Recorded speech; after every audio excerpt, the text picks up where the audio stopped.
Circle का question है ये। इसमें क्या दिया हुआ है देखिए, एक सर्किल ये सी है, इसका रेडियस इन्होंने आर दिया हुआ है, ठीक है। और ये एक्स एक्सिस और वाई एक्सिस को टच करता है, कहने का मतलब अगर ये एक्स एक्सिस है और ये वाई एक्सिस है तो ये सर्किल कहाँ है, इस वाई एक्सिस को भी टच करता है और एक्स एक्सिस को टच करता है, और इसका रेडियस कितना है, 2 है। तो कहने का मतलब अगर इसका सेंटर सी है तो सी से ये डिस्टेंस भी 2 होगी और ये डिस्टेंस भी 2 होगी, और ये सेकेंड क्वाड्रेंट पे है ना। तो इसके सेंटर के कोऑर्डिनेट क्या होंगे, -2 and 2, ठीक है ना, क्योंकि ये लेंथ भी 2 है, ये लेंथ भी 2 है, रेडियस है दोनों। तो ये इस रेडियस के बारे में दिया हुआ है। और दूसरा एक और सर्किल है ना, जिसके सेंटर के पॉइंट क्या है, 2 5। इसके सर्किल के पॉइंट दिया 2 5, और कहता है ये इंटरसेक्ट करता है इसको, इस 2 पॉइंट पर, पहले वाले सर्किल को, ठीक है। और इसका रेडियस अपने को दिया है, let R be the radius, तो आर इसका रेडियस है, ठीक है। अब देखो क्या पूछ रहा है आगे, कि इस आर की पॉसिबल वैल्यूज किस इंटरवल में पड़ती है ना। वो इंटरवल इसने अल्फा बीटा माना है, और उस अल्फा बीटा का फिर एक रिलेशन है 3 बीटा माइनस 2 अल्फा, जो अपने को फाइंड आउट करना है ना। अब सर्किल के देखो, अगर दो सर्किल आपस में टच करते हैं, अगर एक का सेंटर C1 है, एक का सेंटर C2 है ना, तो ये डिस्टेंस कितनी होगी, अगर इसका रेडियस R1 है, इसका रेडियस R2 है, तो ऑब्वियसली C1 प्लस C2 कितना होगा, यानी C1 C2, है ना। ये डिस्टेंस कितनी होगी, R1 प्लस R2 होगी, होगी नहीं होगी इस केस में, यानी ये डिस्टेंस दोनों के रेडियस के टोटल के बराबर होगी। अगर यही चीज सर्किल आपस में एक दूसरे को इंटरसेक्ट करते हैं,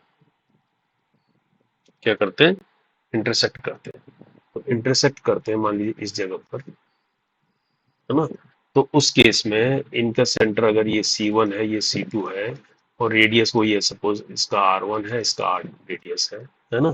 तो इसमें क्या कंडीशन फॉलो होती है, इसमें कंडीशन ये फॉलो होती है कि C1 C2 जो है ये हमेशा लेस देन होता है इनके टोटल से, रेडियस के टोटल से, R1 प्लस R2 के टोटल से छोटा होता है, और बड़ा होता है mode of R1 minus R2, क्योंकि ये वैल्यू तो हमेशा पॉजिटिव आएगी, ये तो मालूम नहीं ना R1 बड़ा है कि R2 बड़ा है, तो इसलिए ये mode of R1 minus R2 से हमेशा बड़ा होता है C1 C2, ये डिस्टेंस है ना इस केस में, और ये इससे छोटा होता है, तो ये कंडीशन हमारे केस में लगेगी। और C1 C2 यहाँ क्या निकलेगा हमारे केस में, यानी एक सेंटर से दूसरे सेंटर के डिस्टेंस दोनों के कोऑर्डिनेट दिए हुए हैं, है ना। तो कहने का मतलब ये C1 ये C2 है, तो ये कोऑर्डिनेट दिए -2 2, और ये कोऑर्डिनेट दिए है 2 5। तो डिस्टेंस का फार्मूला लगा देंगे सीधा सा, तो C1 C2 क्या निकलेगा, है ना, 2 माइनस माइनस 2 मतलब 4 हो गया, 4 हो जाएगा ना, तो 4 का स्क्वायर है, और प्लस 5 माइनस 2 ये कितना हो जाएगा, 3, 3 का स्क्वायर, तो 16 और 9 25, 25 का मतलब 5, तो ये आ गया डिस्टेंस 5।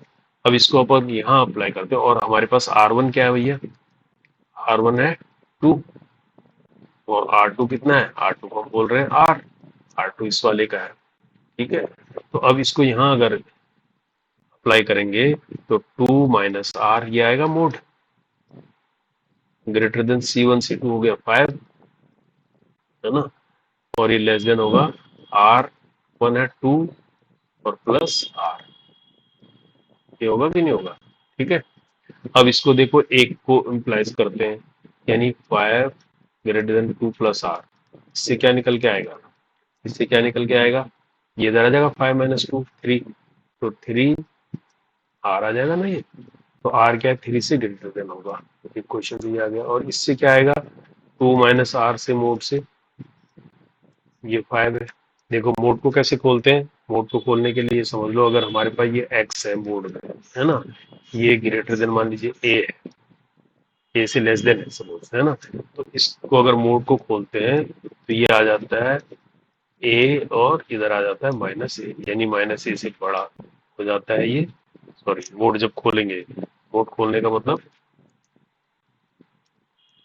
इसको एक्स की फॉर्म में लिखेंगे, तो ये कंडीशन फुलफिल करेगी यहाँ पर, तो इसका भी मोड खोलेंगे हम, ठीक है। पोर्ट खोलेंगे तो ये 2 माइनस आर हो जाएगा, इधर ये 5 हो जाएगा और इधर ये क्या हो जाएगा, -5 हो जाएगा। ठीक है, तो अब यहां से अगर इसको इम्प्लाइज करते हैं खाली, है ना, तो यानी 2 माइनस आर 5 से छोटा है ये, है ना। तो इसमें क्या करता हूं मैं, इस 2 को उधर ले जाता हूं, है ना, या इस आर ग्रेटर देन क्या हो जाएगा, 5 - 2, ये तो हो जाएगा, तो माइनस आर, ये 3 आ जाएगा। अब माइनस से मल्टीप्लाई करूंगा तो ये क्या हो जाएगा, इनइक्वलिटी चेंज हो जाएगा, तो आर क्या हो जाएगा, ग्रेटर देन -3। तो आर क्या है, 3 से तो बड़ा है, लेकिन यहाँ पर क्या है, -3 से बड़ा है और 3 से भी बड़ा है और -3 से भी बड़ा है आर। ये कंडीशन ये क्या आ गई। अब एक और कंडीशन है, ये कंडीशन क्या है, -5 वाली, 2 माइनस आर, इससे क्या इम्प्लाई करते हैं, इसको इधर ले आते हैं, -5 - 2 कर देते हैं, ये -r हो जाएगा, तो -7 -r। अब इसको फर्दर मल्टीप्लाई कर देते हैं माइनस से, तो ये इनइक्वलिटी का साइन चेंज हो जाएगा, ग्रेटर देन आर हो जाएगा। कहने का मतलब 7 ग्रेटर देन आर है, यानी इसको हम क्या बोल सकते हैं, आर लेवल 7 है, ये तो है, 7 आर से बड़ा है, इसका मतलब आर 7 से छोटा है ना। तो अब हमारे पास क्या निकल के आता है, तो ये -3, ये 3 और ये 7, तो आर क्या है, कॉमन है इसमें, इसमें तो कॉमन आएगा आर, 3 और 7 के बीच कॉमन है ना। इसका मतलब आर की वैल्यू कहाँ लाई कर रही है, 3, क्योंकि देखो आर क्या है, 3 से बड़ा है, 3 से तो बड़ा है ना, और 7 से छोटा है, तो ये कॉमन है ना आर की वैल्यू। तो 3 7 में लाई कर रहा है आर, तो कहने का मतलब इसको दिया है इसे अल्फा बीटा, तो ये है हमारा अल्फा बीटा। तो कहने का मतलब अब पूछा है 3 बीटा -2 अल्फा, तो 3 बीटा -2 अल्फा, तो ये क्या आ जाएगा, 3 बीटा यानी 3 इंटू 7 और 2 इंटू 3, 3 इंटू 7 कितना हो गया, 21 -6 कितना आएगा, 15। तो यही आंसर है, ठीक है, ये वाला आंसर है इसका। ओके।